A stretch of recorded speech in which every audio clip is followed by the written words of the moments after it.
In this video, we're going to learn about some of the most common and useful shortcuts for Canva. So the very first one is going to be for the navigation.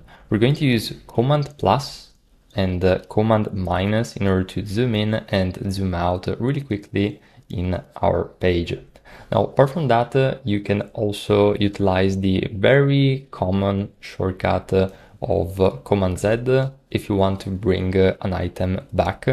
And you can use Command Z plus Shift in order to undo the action which you just made.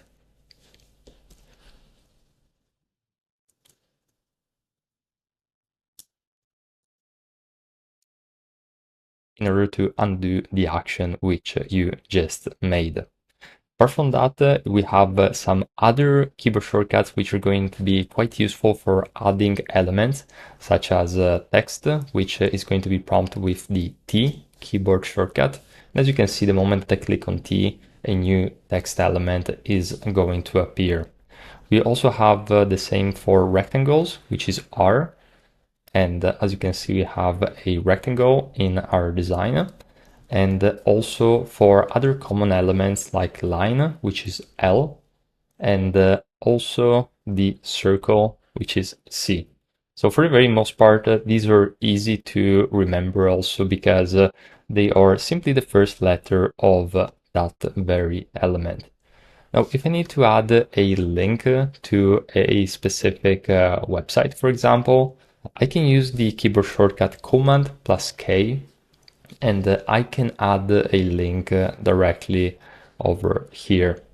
Another one which is quite useful and not many know about is the fact that you can use on Mac Control, Command, and Spacebar in order to prompt the emoji element, and you can basically select and add an emoji really easily.